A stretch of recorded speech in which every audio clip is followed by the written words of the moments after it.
So hey guys, and welcome to the video. Today I'm going to be talking about two pieces of Alton Towers information that have recently come out, and I felt like they didn't deserve their own video, so I'm going to collate them into this one video. So if you go on to like this video or you find it informative, please smack that like button, hit that subscribe button and turn on all notifications so you don't miss a single video. Without further ado, let's get straight on into this. So the first piece of information then I have for you is about a brand new retro squad ride coming to the X sector area of the park. This will be replacing Mixtape.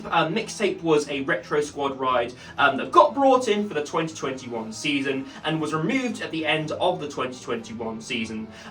So this again is replacing Mixtape. I'm quite excited for this in a way. It's going to be a Tivoli Extreme flat ride, so it's something a bit more intense than what you would usually find at Alton Towers in regards to the retro squad. If you look at what's come previously, Mixtape, that was a smash and jump ride.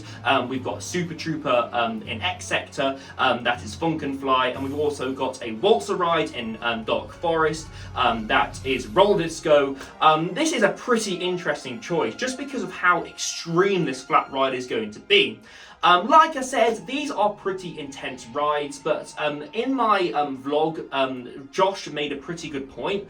He basically said that you find these everywhere at a lot of fairgrounds across the country, so we'll have to see how popular this one gets with the general public. It has had the Retro Squad branding installed on it now, so it's themed up to the Retro Squad in regards to that, so it's had its vinyl stickers put on, because these are traditional fairground rides that have been brought into Alton Towers and dressed up really nicely.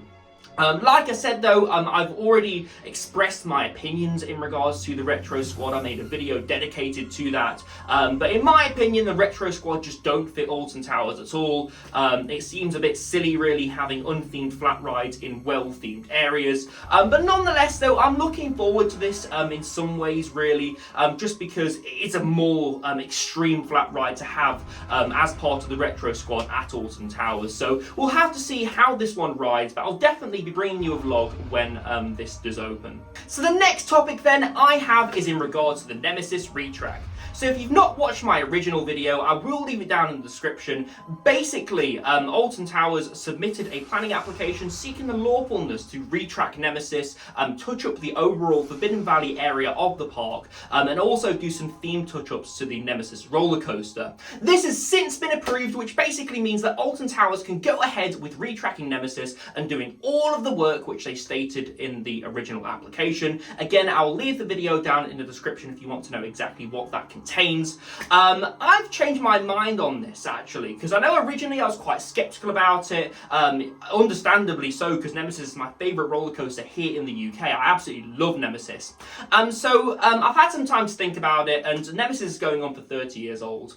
Every roller coaster has a shelf life, and I feel like to preserve Nemesis' shelf life, it definitely needs this retrack to keep on going for another 30 years, so it can continue thrilling guests. Also with this retrack, I'm anticipating more work to go on with Nemesis, so potentially a new soundtrack. Obviously, again in the planning application, it's stated theme touch-ups, so I anticipate the Nemesis station to be redone, and some of the cracked theming on the station to be repaired, etc., which is really exciting. It'd be really nice to see a complete overhaul of Nemesis, like I say, including a new soundtrack. Again, that's not confirmed, but I anticipate them to do this as part of this overall Nemesis retracking work, because if you're going to retrack the roller coaster, you're going to want to bring in a new soundtrack, you're going to want to completely revitalize the coaster with a brand new lease of life, and like I said, I think that's what's going to happen here.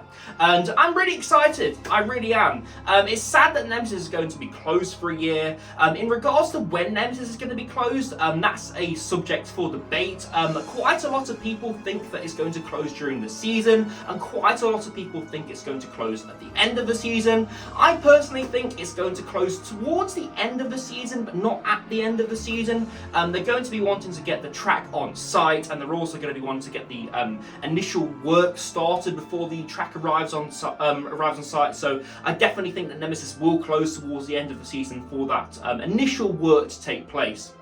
But like I said, I couldn't be more excited, and at least the future of Nemesis is definitely secured. So the last piece of news then that I have for you today is a bit of a bonus piece of news. I originally wasn't planning to include this in the video, but this is in regards to the Congo River Rapids and the waterfalls on the Congo River Rapids. So for a couple of years now, the waterfalls on the Congo River Rapids have been turned off due to health and safety concerns because it encouraged guests to stand up on the boats, and obviously they don't want people doing that. For a while now, we've seen some additional signage being put in around the area of the waterfalls on the Congo River Rapids, and there's been whispers about them coming back. Well, I can say I've had official confirmation that the Congo River Rapids waterfalls will be returning in the summer, and I can't wait for it. In my opinion, the Congo River Rapids at Alton Towers has faltered in comparison to some of the rapids in the UK, so it'll be great to see some additional effects turned on this ride. I don't think it'll improve the ride a lot, but having the waterfalls on is better than not having the waterfalls on. So I'm really excited to see how this does improve the ride. And again, I will definitely be featuring that in a vlog once that change does happen. So guys, that's been my video on some minor Alton Towers news that I didn't feel deserved its own video, so I made a bit of a bumper Alton Towers news video on. If you got your own thoughts and opinions on this news, please do leave them down below. I love reading your guys' comments and replying to them. I really do. Sometimes you guys have some fantastic comments and ideas, so again, please do leaving them down below. If you found this video informative or you've gone on to like it, please smack that like button, hit that subscribe button, and turn on notifications so you don't miss a single video. So guys, make sure you're subscribed, because this weekend I will be at Thorpe Park and Drayton Manor for their 2020 season openings, and I'll be bringing you vlogs from both days, and I can't wait to share it with you. I really can't. I'll also be joined by Charlotte, Joe, and the Katie Adventures. So again, make sure you subscribe so you don't miss that. I've been Ryan from iCoaster, and I shall see you in the next video. Goodbye.